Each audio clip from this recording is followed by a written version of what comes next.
stop scrolling for a second, because there's one idea being discussed online right now that if it ever moved from rumor to policy, would instantly change the price of energy, shipping, and inflation expectations worldwide.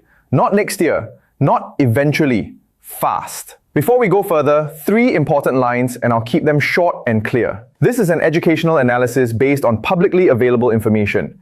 Some developments are still evolving and not independently verified. This is not financial or political advice. Now, the viral claim you may have seen goes roughly like this. A set of high-level talks allegedly took place in Islamabad, allegedly at the Serena Hotel, and at a late stage of negotiations, one side placed a document on the table that included a sub-clause demanding a transit fee for commercial vessels passing through the Strait of Hormuz, sometimes framed as a reconstruction fee, sometimes framed as a toll tax. The figure that keeps circulating is $2 million per ship. I need to be very careful here. I cannot independently confirm those meeting details, the participants, or the existence of that specific document.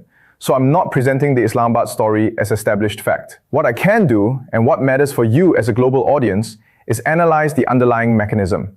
What the Strait of Hormuz is, why a transit fee concept is so explosive in markets, what the legal clash will look like, and how the economic chain would likely unfold if the idea became credible. Because even if the story is exaggerated, the concept itself is a real lever. And markets don't wait for perfect confirmation. Markets move on perceived risk at choke points. Let's start with the geography, because geography is the part nobody can negotiate away. The Strait of Hormuz is the narrow maritime corridor connecting the Persian Gulf to the Gulf of Oman and then the wider Indian Ocean. At its narrowest, it's commonly sighted around 21 nautical miles across, roughly 33 kilometers. In practical terms, global shipping doesn't get the entire width. There are designated traffic separation schemes, shipping lanes, and navigational constraints. This is not an open ocean where vessels can disperse infinitely. It's a funnel. And funnels are where economics becomes politics. Now, the volume. The U.S. Energy Information Administration, among other widely referenced energy institutions, has for years described the Strait of Hormuz as the world's most important oil transit choke point. The frequently cited magnitude is on the order of about 20 million barrels per day of petroleum liquids moving through it, with variations by year and methodology. In plain language, that's roughly about 1/5 of global oil consumption passing through one narrow corridor. On top of oil, there's also major liquefied natural gas traffic in the region, especially linked to exports from Qatar, which matters because LNG markets can react even more sharply than oil when perceived shipping risk increases. So if you ever hear the phrase, toll at Hormuz, your brain should instantly translate it into a new cost layer on a key artery of global energy. Now ask the next question. Why would a fee matter so much? 2 reasons. First, oil is priced globally, but it's delivered locally. The price you see on a screen is only part of the story. The real cost to a buyer, say a refinery in Asia or Europe, is the delivered cost. Crude price, plus freight, plus insurance, plus financing costs, plus expected delays, plus risk management costs. A new toll doesn't just add a number, it changes the risk calculus of the corridor. And when risk changes, insurance changes. When insurance changes, freight changes. When freight changes, the delivered cost changes. And when delivered energy costs rise, inflation pressure tends to follow. Second, a toll sets a precedent. Not just this corridor is expensive today, but international shipping can be monetized by whoever is closest to the lane. That precedent is exactly the kind of thing shipping companies, insurers, and major importing governments treat as system-level risk. Now, let's talk about the number that made this go viral. $2 million per ship. Is that mathematically meaningful? Yes, depending on traffic volume. On a typical day, a mix of vessels passes through. Very large crude carriers, smaller tankers, product carriers, LNG carriers, and general commercial shipping. The number of transits varies. The point is not the exact daily ship count. The point is that even a relatively small per-vessel fee multiplied across steady traffic becomes a very large annual revenue stream. Here's a simple way to think about it. If, hypothetically, 25 qualifying commercial energy-related vessels crossed per day, and the fee were $2 million each, that's $50 million per day. Multiply by 365, and you're over $18 billion per year. If the count were higher, say 40 per day, the implied number pushes toward $29 billion per year. Those are state-scale numbers. That's why the figure grabs attention. But this is the part many people miss. Even if the fee is never actually collected, the threat or credible discussion of it can still impose costs, because it increases uncertainty, and uncertainty is priced. Now we arrive at the legal clash, because the legal framing becomes a narrative weapon. You will see two broad narratives. One narrative says, this is a form of maritime coercion. It's an attempt to condition international navigation on payment, which could be framed as global extortion in political language. The other narrative says, a coastal state has security and monitoring burdens. It is exposed to sanctions and economic damage, and ships passing near or through its adjacent waters benefit from stability that isn't free. In that framing, a fee becomes a kind of compensation, or a service charge, or a reconstruction levy. The legal reality is complicated, but the core tension is simple: sovereignty versus transit. Under widely discussed principles of the UN Convention on the Law of the Sea, often referred to as UNCLOS, there is a concept called transit passage for straits used for international navigation. In broad terms, transit passage is meant to protect continuous and expeditious navigation through such straits. Coastal states do have rights related to safety, pollution prevention, and traffic management. But the expectation is that international navigation cannot be arbitrarily impeded. Now, two important caveats. One, not every country relates to UNCLOS in the same way, and legal arguments can be very technical. Two, whether something is legal in the abstract and whether it is enforceable in practice are not the same. Markets care far more about enforceability and risk than about legal textbooks. So the real question becomes, if a transit fee were demanded, how would it be enforced? And what would shipping companies do? Enforcement doesn't have to be dramatic to be expensive. It can be administrative friction. It can be inspections. It can be delays. It can be uncertainty about whether a vessel will face extra requirements or unexpected holds. Even a small probability of delay becomes expensive when you're talking about million-dollar per day vessel economics and tight supply chains. And that brings us to the trap dynamic. Because a choke point trap is usually not closed versus open, it's predictable versus unpredictable. A predictable corridor can be insured. It can be scheduled. A corridor that becomes unpredictable forces everyone to overpay for buffers. Extra inventory, alternative sourcing, higher freight rates, more expensive insurance, and bigger hedges in financial markets. Now let's build the chain. And I'm going to do it the way markets do it, step by step. Because if you can follow the sequence, you won't get manipulated by sensational headlines. The sequence moves like this. Step 1. A credible report suggests a new fee, restriction, or conditionality could be applied to transits in the Strait of Hormuz. Even if no policy is announced, credible talk is enough. Step 2. Maritime insurers and risk advisories tighten language. Premiums rise. Underwriters begin pricing in higher probabilities of delay or incident. If you follow this world, you often see the impact first in insurance and security advisories, not in the oil price chart. Step 3. Freight rates rise. Tanker operators pass higher insurance and risk costs to charterers. Indices that track tanker freight, like dirty tanker rates for crude, can react quickly to perceived risk on key routes. Step 4. Delivered crude costs rise for importers. Refiners in Asia and Europe don't just look at Brent, they look at what it costs to actually receive barrels on time. When freight and insurance rise, the delivered cost rises even if the benchmark price hasn't yet fully moved. Step 5. Refined products respond. Diesel, jet fuel, gasoline. Product markets can tighten because refineries may change run rates, stockpiles may be drawn, and shipping delays can create regional shortages even when global supply looks adequate on paper. Step 6. Inflation pressure increases. Transport costs ripple through trucking, air travel, and shipping.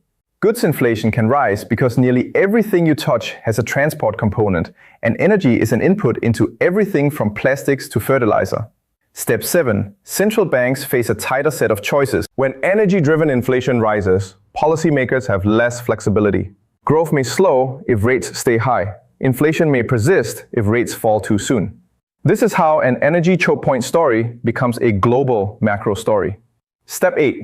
Political pressure builds in importing countries.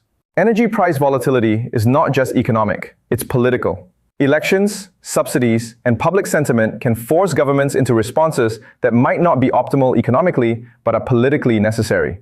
Now, let's bring this down from the global level to what it means for specific regions. For Europe, energy costs feed directly into industrial competitiveness and household budgets, especially when supply chains are already sensitive. For Asia, especially import-heavy economies, delivered energy costs can translate into currency pressure and trade balance stress. Even if a country isn't buying directly from the Gulf at that moment, global prices are still global prices. And a higher global benchmark often means everyone pays more, one way or another. For the US, the story typically passes through gasoline prices, inflation expectations, and risk sentiment in markets. The US produces a lot of oil, but it still lives inside a global pricing system. Global disruptions can still affect US consumers, and US foreign policy calculations often include navigation stability as a strategic interest. Now, what about the headline you may have seen? Oil jumped to 103. It is absolutely true historically that oil prices can spike sharply on choke point risk, sometimes on a single headline. But I'm not going to present any one-day price print as confirmed here without a specific verified date and source in front of us. What I can say is this: a credible escalation in perceived risk at the Strait of Hormuz can add a risk premium quickly, and it would not be unusual for markets to push toward psychologically significant levels, like $100, if traders believe shipping risk is rising. The bigger point is that in this kind of episode, the oil price is not the only indicator, and sometimes not even the best one. Often, the better early indicators are marine insurance premiums and security advisories, freight rates for crude and products, refining margins, especially diesel cracks and jet fuel cracks, inventory draws in key hubs, options implied volatility in oil markets, which shows how nervous traders are about future swings. Now let's deal with the emotional framing that spreads online: piracy versus sovereignty. That framing is powerful because it compresses complexity into a moral label. But for analysis, you want to avoid moral labels and focus on incentives. If a coastal state is under heavy economic pressure, one incentive is to monetize leverage points it can influence. If major importing powers want stable navigation, their incentive is to prevent new precedents that make shipping conditional. These incentives collide at choke points. And when incentives collide at choke points, markets pay attention. Now, some people will ask, would a fee like this actually be collected? Would shipping companies actually pay it? Here's the honest answer. It depends on credibility, enforcement capacity, and the alternative options available. In the short run, there are not many alternatives to the Strait of Hormuz for Gulf energy exports. There are some pipelines that bypass parts of the route, and there are logistical workarounds, but the scale of the corridor is hard to replace quickly. That's why it's a choke point. When alternatives are limited, leverage increases. But leverage is not absolute. The moment leverage is used too aggressively, it can trigger coordinated countermeasures, diplomatic, economic, and maritime security measures. And that can create a different kind of risk. This is why the trap framing is so sticky, because there is no clean, cost-free outcome. If global shipping pays, costs rise and a precedent is set. If global shipping refuses and tries to force the issue, uncertainty rises and risk premium can rise. Either way, the world pays something, through money, through volatility, or through political trade-offs. Now, let's add the historical reference, because history gives us pattern recognition. In the late 1980s, there was a period often referred to as the tanker war, when commercial shipping in the Gulf faced serious risks. In response, the US implemented a policy where certain tankers were reflagged and escorted, an operation widely known as Operation Earnest Will in 1987 to 1988. The lesson from that era is not just that escorts are possible. The deeper lesson is that when commercial navigation faces sustained risk, states may step in to reduce that risk, but the cost doesn't vanish. It is shifted, managed, and partially absorbed. Insurance may remain elevated, freight may remain elevated, and political tension can persist. So if you're asking, what happens next when a choke point becomes politicized? One historical answer is increased maritime security presence, increased monitoring, more formal coordination among navies, and an effort to keep commerce moving. But again, I'm describing a pattern, not predicting a specific action. Now let's translate this into 3 scenarios, because scenarios are how you stay rational when a new cycle is chaotic. Scenario 1 is the best case scenario. The transit fee idea remains rhetoric or a bargaining concept, and there is no consistent enforcement attempt. In this case, markets may still price a temporary risk premium, but it can fade if shipping continues smoothly and insurers do not sustain higher premiums. Oil and freight can still be volatile, but the system adapts without persistent disruption. Scenario 2 is the base case scenario, intermittent friction. Not a full shutdown, not a stable new fee policy, but enough uncertainty, sporadic administrative checks, shifting advisories, ambiguous signals that insurance and freight remain elevated. This is the scenario that quietly taxes the global economy without a single dramatic headline. It shows up as higher delivered energy costs, weaker consumer confidence, and tighter central bank constraints. Scenario 3 is the worst-case scenario, sustained disruption risk that persists long enough to force structural changes. That doesn't necessarily mean a total halt.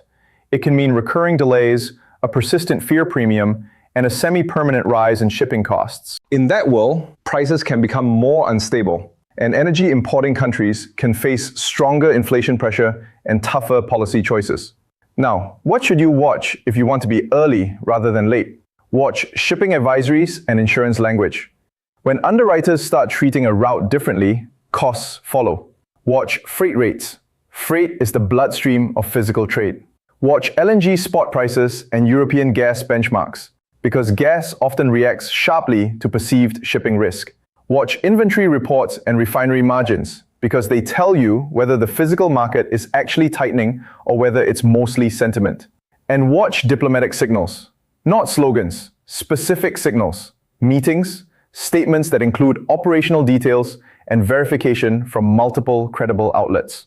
Now I want to return to the viral Islamabad talk story one more time, because this is an important media literacy moment. Even if that specific story is unverified, it's designed to feel real because it includes concrete details: a hotel name, a supposed timeline, a named official, a numbered list of demands, and a single shocking clause. Those are classic elements of a story engineered for rapid sharing. The right way to handle that as a viewer is not to believe it instantly and not to dismiss it instantly.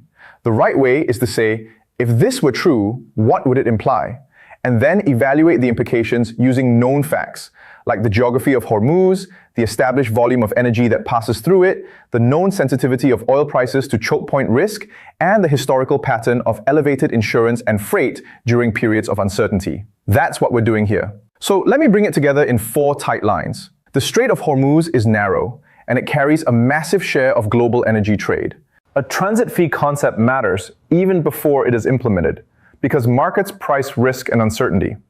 The economic impact would likely travel through insurance, freight, delivered energy costs, and then inflation pressure.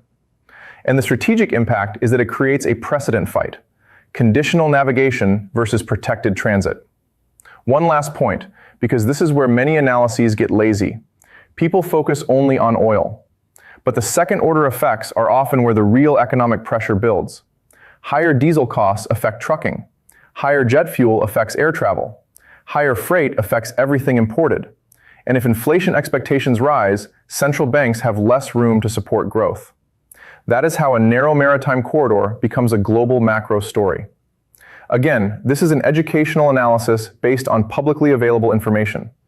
Some developments are still evolving and not independently verified.